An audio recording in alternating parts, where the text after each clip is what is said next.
Hello friends, welcome to the new episode of my channel. আমি অরিত্র। এখন এই ভিডিওর মধ্যে আমরা কিছু ট্রেলার রিয়াকশন দেবো। তো সবচেয়ে প্রথমে আমরা কথা বলবো যে কিল বলে ছবিটাকে নিয়ে।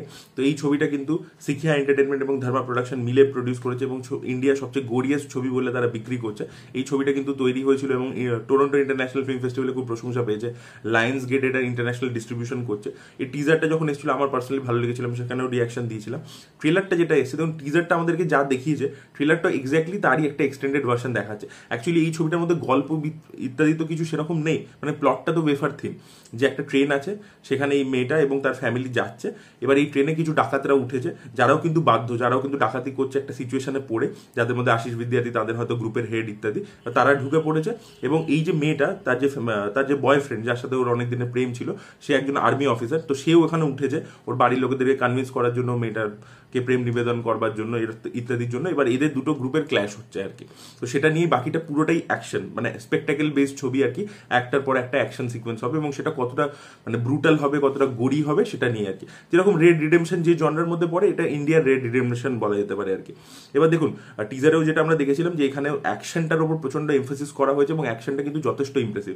আমার পার্সোনালি দেখতে খুব ভালো লাগে। মাঙ্কি ম্যানে খুব এনজয় করেছিলাম, জন উইকে এনজয় করেছি, রেড রিডেমশনে এনজয় করেছি। তো সেটা আমার মনে হয় প্রথমবার ইন্ডিয়াতেও সেরকম একটা লেভেলের কিছু দেখতে পাবো, সেটাই আর কি ট্রেলারটা প্রমিস করছে। এবং এই যে ডিরেক্টর, এর আগে অপূর্ব বলে একটা কাজ করেছিল, সেখানেও কিন্তু সে মানে ভাইলেন্সটাকে দেখিয়েছিল সেই লেভেলে। তো এখানেও কিন্তু সেটা থাকতে চলেছে। অ্যাকশনের যতগুলো সিন আমরা দেখতে পাচ্ছি, সেটা ব্রুটালিটিটা বোঝা যাচ্ছে। তো সেটা আমাকে বেশ ভালো লেগেছে। আর এই ছাড়া বাকি একটা মাইট বি একটা ব্যাক স্টোরি ইত্যাদি থাকতে পারে, কিন্তু সেগুলোর উপর যেন বেশি ফোকাস না করে। এবার এই ট্রেনের মধ্যে এতক্ষণ ধরে ছবিটাকে হোল্ড করে রাখা, একটার পর একটা সেট পিস যেন ইন্টারেস্টিং হয়, সেটা কতটা ভালোভাবে তারা করতে পারে। কারণ রেড রিডেমশনের ক্ষেত্রে দেখবেন পুরো গল্পটা একটা বাড়ির মধ্যে ছিল, কিন্তু প্রতিটা অ্যাকশন ইনোভেটিভ, বিভিন্ন টাইপের অ্যাকশন দেখিয়েছিল। হ্যান্ড টু হ্যান্ড কম্ব্যাট ছিল, নাইফ ফাইট ছিল, মানে গান ফাইট ছিল, অনেক কিছু ছিল। তো এই ভেরিয়েশনটা কতটা আনতে পারে কিলের মধ্যে, সেটাই দেখার মতো বিষয় হবে। আর বাকি তো গল্প ইত্যাদি খুবই সিম্পল হয়। আর লাভ স্টোরিটার উপর যেন খুব বেশি টাইম স্পেন্ড না করে, যতটা দরকার, এবং গল্পটার মধ্যে দিয়েই যেন ইমোশনটা বিল্ড করে। এই রেড রিডেমশন কেন বারবার কথা বলছি, রেড রিডেমশনেও দেখবেন যে ওকে ওই বিল্ডিং থেকে বেরিয়ে পালাতে হবে, নাহলে ওর ফ্যামিলির কাছে যেতে পারবে না। সেই জিনিসটাকে অল্প করেই এস্টাবলিশ করেছিল, আলাদা করে কিন্তু অনেকটা চাঙ্ক দেয়নি। But you are still feeling for that character, আমাদের যে হিরোর যে ক্যারেক্টারটা পুলিশ অফিসারের ছিল। তো সেখানে এইখানেও কিন্তু তানিয়া মালিক তালার সাথে যে কেমিস্ট্রিটা, সেটাকে বেশি সময় না দিও, বাট সেটার মধ্যে যেন ডেপথ থাকে। কারণ ওই মেয়েটাকে কিন্তু ওই ভিলেন্সগুলো কিডন্যাপ করে নিয়েছে, ছেলেটাকে ওকে বাঁচাতে হচ্ছে একটার পর একটা কম্পার্টমেন্ট গিয়ে গিয়ে। তো সেই জিনিসটা যেন এস্টাবলিশ করতে পারে, সেটাই দেখার মতো বিষয় হবে। ট্রেলারটা আমার ইমপ্রেসিভ লেগেছে স্ট্যান্ডালোন হিসেবে, বাট টিজারটা থেকে নতুন কিছু কিন্তু প্রোভাইড করতে পারে না। পরবর্তী আমরা কথা বলবো যে বিজয় সেতুপতির মহারাজ বলে যে ছবিটা আসছে, মহারাজা 50th ফিল্ম, এটা কালকেই অ্যাকচুয়ালি রিলিজ করে যাবে। তার একটা রিলিজ ট্রেলার রিলিজ করা হয়েছে। এই ছবিটা আনফর্চুনেটলি আমাদের এখানে রিলিজ করছে না, এবং তামিল আর তেলেগুতেই খালি রিলিজ করছে। তো এখানে আর কি বেসিক্যালি প্রথম ট্রেলারটাতে যা দেখিয়েছিল, যে গল্পটা যেরকম হতে চলেছে, যে একজন ও বারবার ও একটা লক্ষ্মী খুঁজছে, সেই বিষয়গুলোকেই দেখাচ্ছে এবং একজন পুলিশ ইনভেস্টিগেট করছে। অনুরাগ কাশ্যপকে এখানে বেশি দেখানো হয়েছে এবং এখানে ভায়োলেন্সটাকে দেখানো হয়েছে। এখানে কিন্তু প্রচুর ভায়োলেন্স আছে। ও যে খুর দিয়ে আর কি সব দাড়ি টাড়ি কামায়, সেগুলোকে ব্যবহার করে ও লোকেদেরকে মারে। তো এখানে ভায়োলেন্সটাকে বেশি করে দেখানো হয়েছে। বাকি গল্পের বিষয়ে দেখবেন সাউথ ইন্ডিয়ান ছবির ট্রেলারটা বেশি আমাদেরকে আভাস দেয় না, সেটা এখানেও করা হয়েছে। গল্পটাকে বেসিক্যালি লুকিয়ে রাখা হয়েছে এবং খুবই রুটেড গল্প।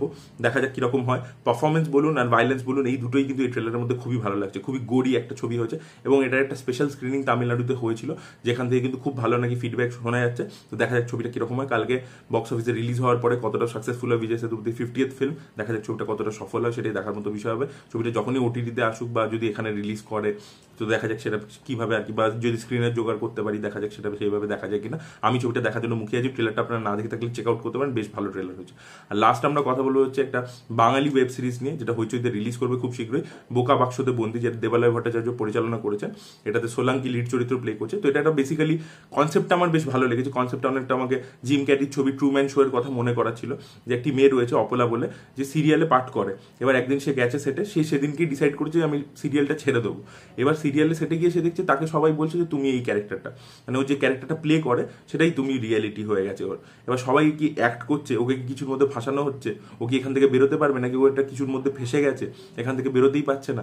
আর যারা এই সিরিয়ালটা কনজিউম করে রোজ রাত্রির বেলা 8টা থেকে 8:30 ওই সময়, তারা আর কি কিভাবে রিয়াক্ট করছে, তারা দেখছে গল্পটা পুরো ডিরেকশন পাল্টে যাচ্ছে, কারণ এই ক্যারেক্টারটা অন্যরকম অপলা বলে নিজেকে ভাবছে।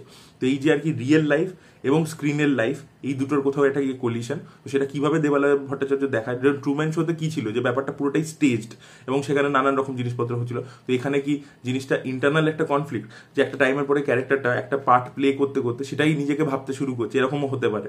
এটা আর কি একটা ইন্টারনাল কনফ্লিক্ট দিয়ে দেখানো যেতে পারে।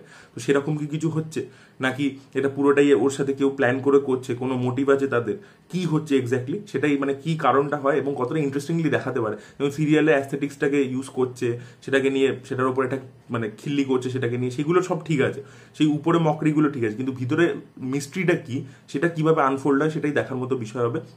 এবং মানে সেটাকে কতটা ইন্টারেস্টিংলি আনফোল্ড করতে পারে এবং এতগুলো এপিসোড ধরে, আশা করবো আতলামি করার নেই এটার মধ্যে, কারণ এটা নিয়ে কিন্তু খুব সুন্দর একটা মিস্ট্রি বা একটা থ্রিলার বা ড্রামাটিক গল্প হতে পারে, ঠিক আছে। তো সেটা নিয়ে বেশি আতলামি করে এই সিরিয়াল নিয়ে খালি জ্ঞান দিয়ে দেবালয় ভট্টাচার্য কাজের মধ্যে এটাই একটা প্রবলেম হয়, যে একটা টাইমের পরে মেসেজিংটা ওভার পাওয়ার করে যায় ন্যারেটিভকে। তো সেটা আশা করবো যে এখানে হবে না। তো দেখা যাক কিরকম হয়।